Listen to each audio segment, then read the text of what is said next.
Hello and welcome. This is the Zen community of Oregon, making the teachings of the Bodhidharma accessible to support your practice. New episodes air every week.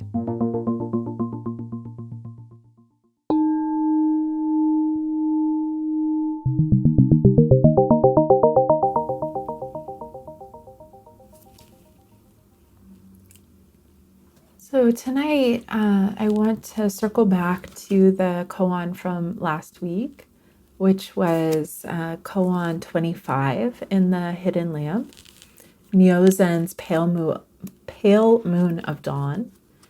And then we'll also talk about case 33, which is today's koan, Bodhidharma's flesh. But let's start with Nyozin's Pale Moon of Dawn. The nun Nyozin of Tokaji used to meditate on the enlightenment poem of Chyono as her theme for realization. With this and that, I tried to keep the bucket together, and then the bottom fell out. Where water does not collect, the moon does not dwell. Later, Nyozin grasped the essence of Zen, and she presented this poem to her teacher. The bottom fell out of that bucket, of the bucket of that woman of humble birth. The pale moon of dawn is caught in the rain puddles.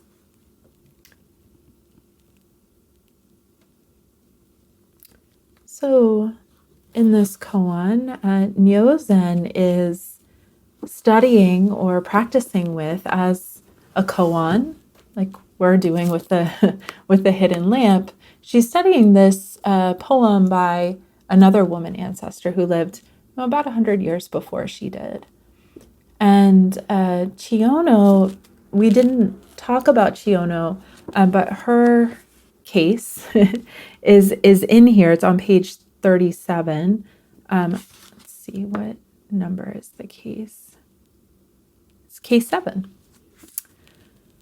And it's a great story.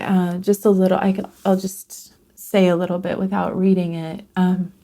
So Chyono worked at a monastery. She was, basically a servant at a monastery, a nunnery.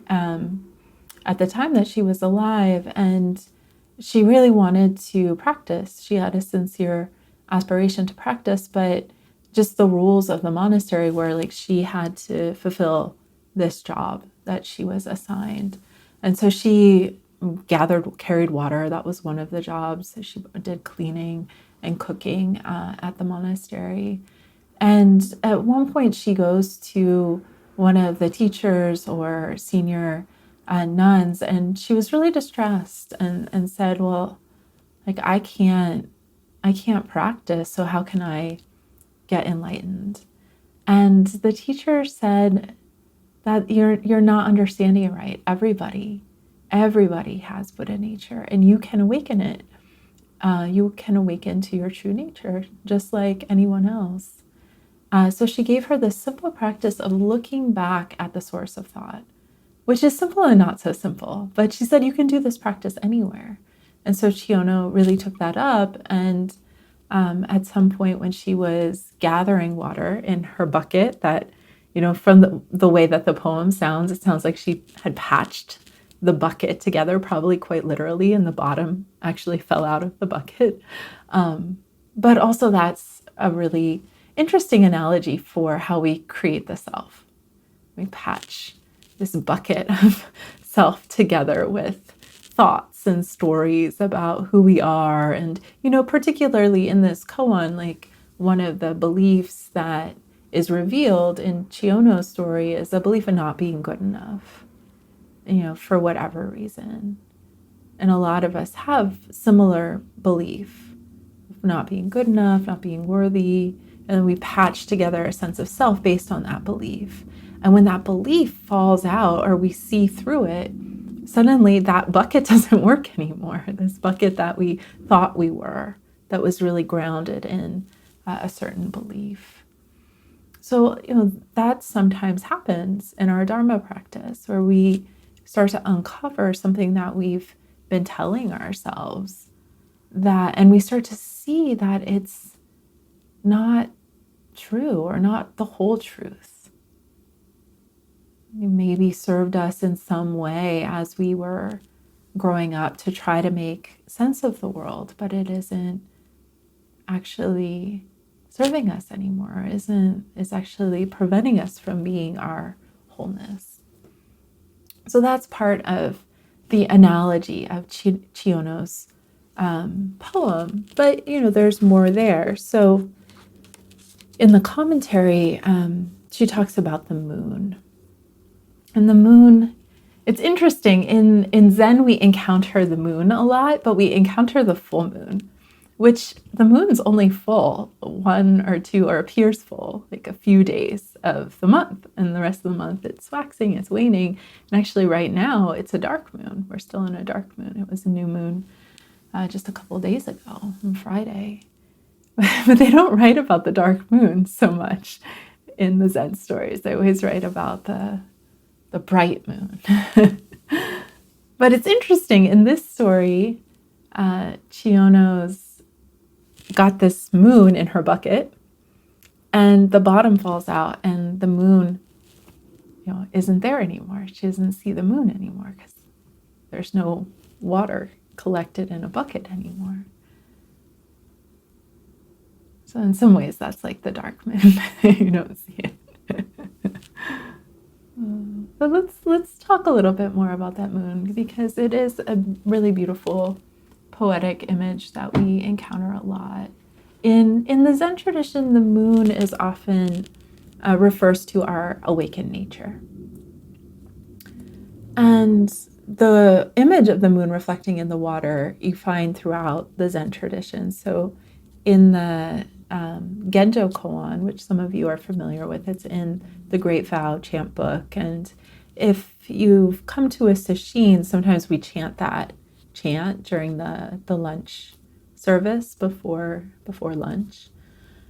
And in one of the lines in that chant, or in those prose, are the whole moon and the whole sky is reflected in a dewdrop in the grass, in one drop of water. And this is, it's a poetic image, but it's literally true. We sometimes see that. In a single drop of water, we might see, or, sometimes there's mornings I remember in sesshin where there were dewdrops on all of the grasses, and you really could see the moon reflected in those dewdrops. Or then it continues, this is a puddle in inch across, the whole moon and the whole sky are reflected in a puddle an inch across. And Hongzhi, so 2 generations before Dogen Zenji, he used this analogy of the moon. The consistent conduct of people of the way is like the flowing clouds with no grasping mind, like the full moon reflecting universally, not confined at anywhere, glistening within each of the 10,000 forms. So that's the analogy of this moon, is that it's in everything. The moon of awakening, our awakened nature, the moon of wisdom, is in every single being.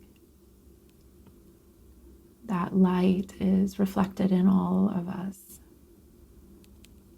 Whether we're a puddle or a dewdrop, that awakened nature that's reflected in us is equally the same. So we're talking about the moon, and in a lot of systems of thought, the moon is connected to the body, is connected to the feeling world, whereas the sun is often associated with activity, the ego, sometimes a warrior or the king personality. The moon is often connected with the body or the feeling world, the feminine. And, this other koan that I want to look at today is called Bodhidharma's flesh.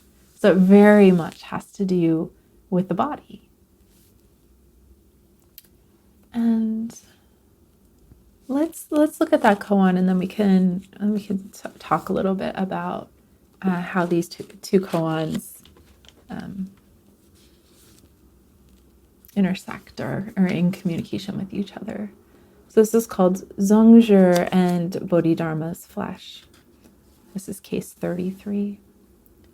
Master Bodhidharma had 4 senior students, 3 monks and the nun Zongzhi. When the time came for him to return to India, he gathered them together. He said to them, "The time has come. Please express your understanding." Dao Fu said, "The path transcends language and words, and yet is not separated from language and words." Bodhidharma said, "You have attained my skin."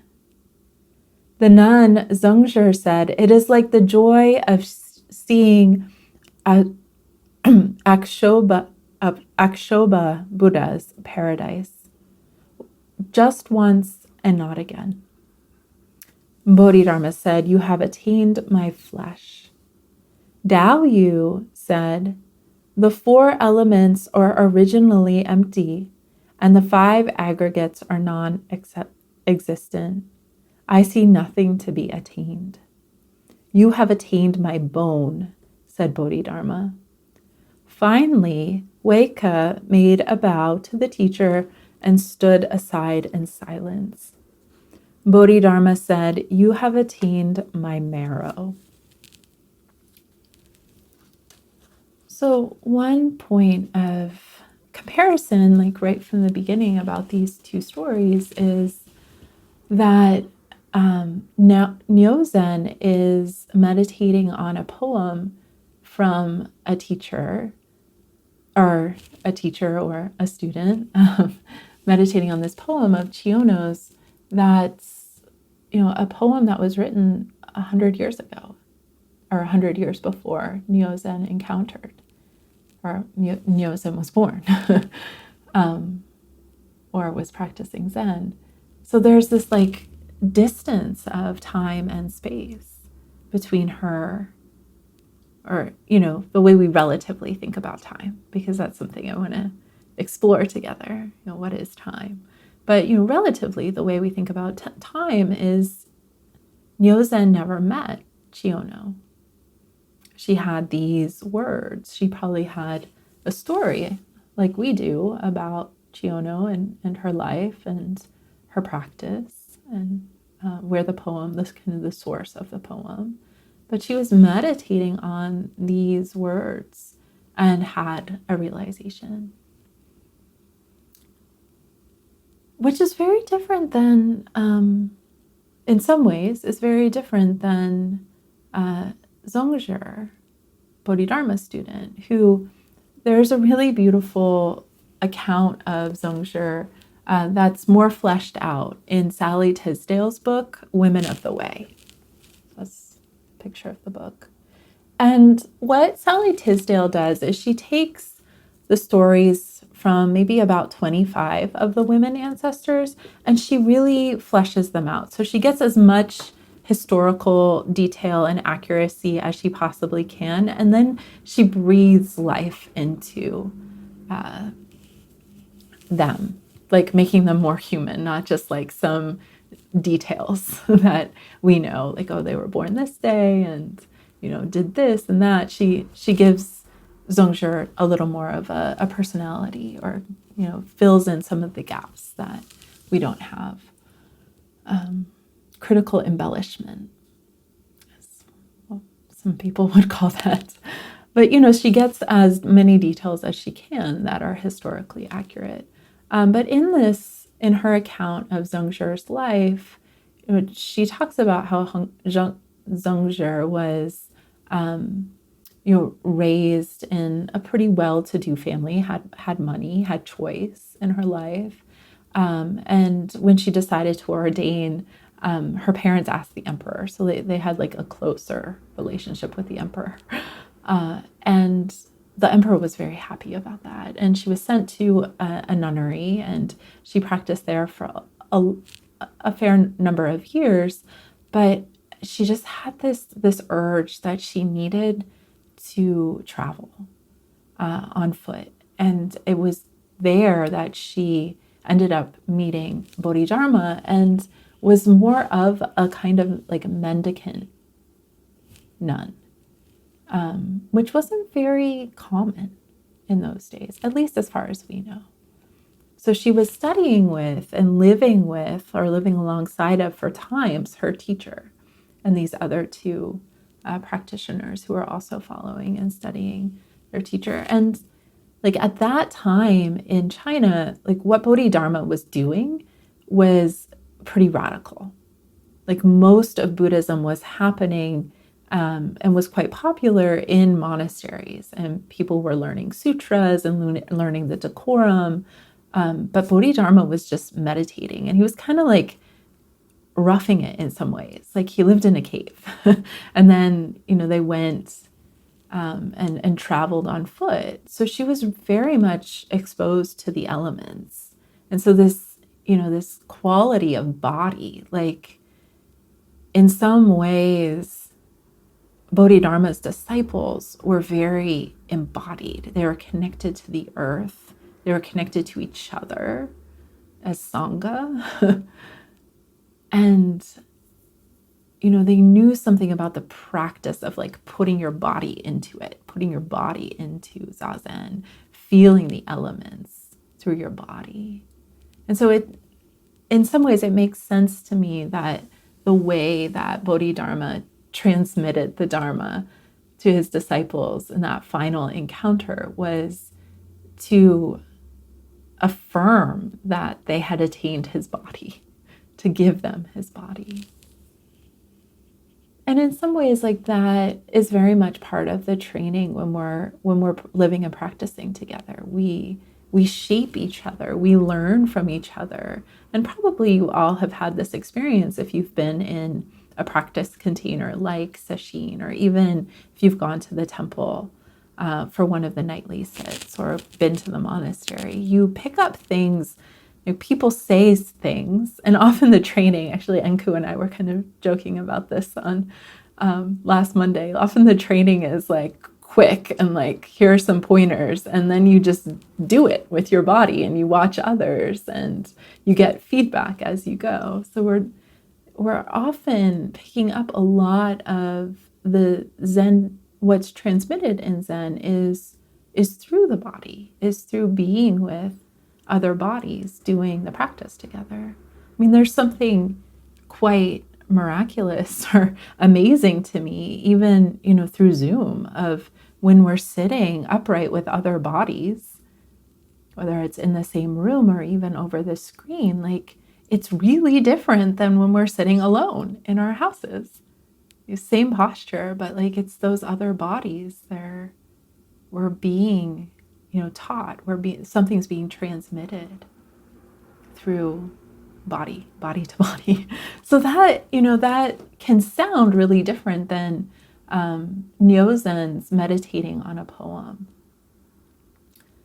And in some ways, we do both here. And she did both too. Like she was living in a monastery. And what I imagine, so a little bit more history about Tokeiji, which is where Nyozin was training. For the first 8 generations of Tokeiji, and I don't know how long a generation lasts, but there were 8 female abbots who were living there as the guiding teacher for the nuns. And then at some point, there were no more abbots.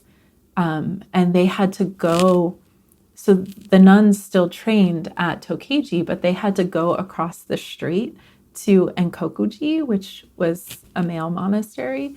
They were still like separated by gender in that binary way. And that's where they did sanzen, or that's where they had interview with their teacher. So I'm imagining that Nyozin was practicing at a time after the 8 generations of abbots living, or guiding teachers living in the monastery where she trains.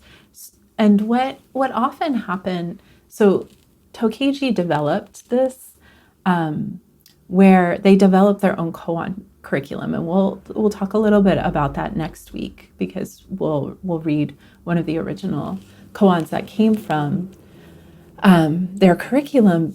They had a giant mirror in their zendo, and they would meditate on this mirror. And then the first 8 abbots wrote a poem expressing their realization, and other practitioners also wrote poems expressing their realization. But the first 8 abbots, their poems became part of a koan curriculum.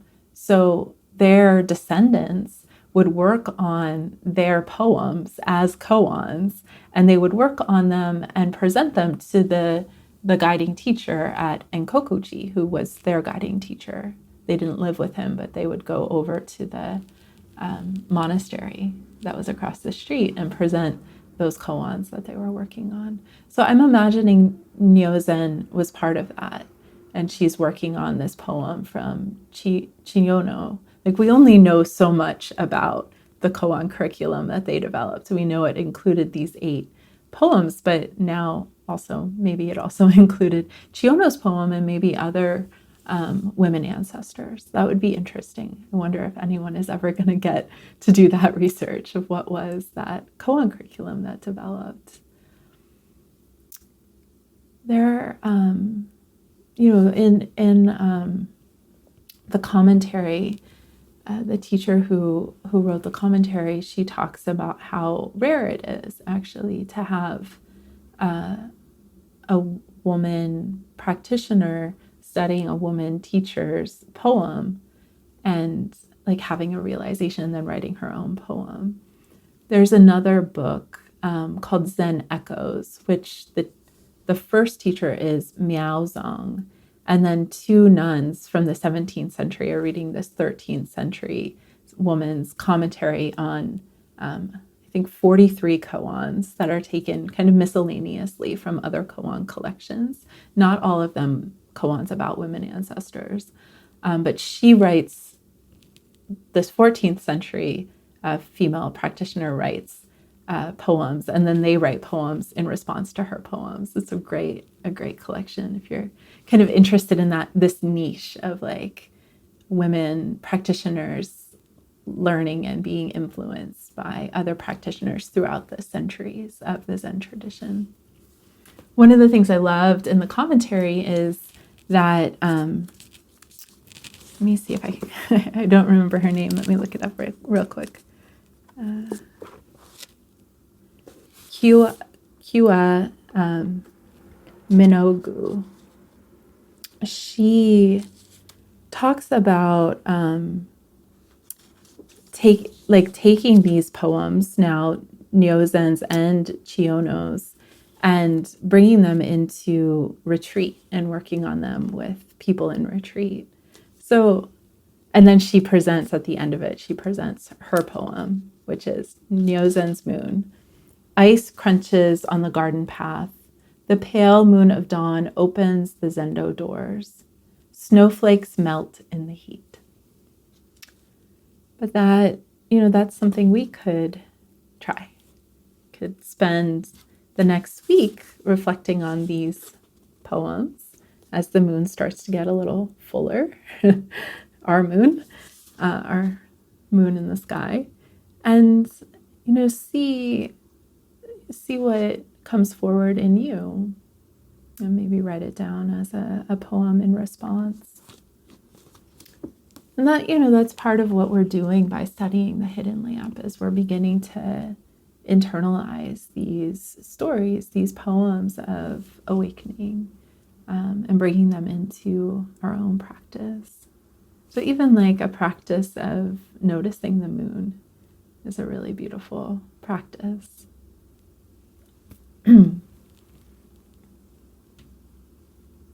There's some people I know who every full moon they take a picture of the moon.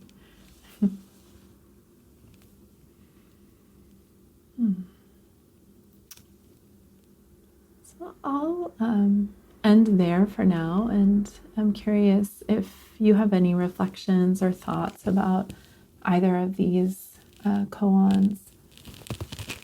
They had some interesting questions included in the book. When your body no longer holds together, where will your Buddha nature go? That's one to, I think, carry around. When your body no longer holds together, where will your Buddha nature go? How can the moon be caught in a rain puddle? How can one person's enlightenment light another's?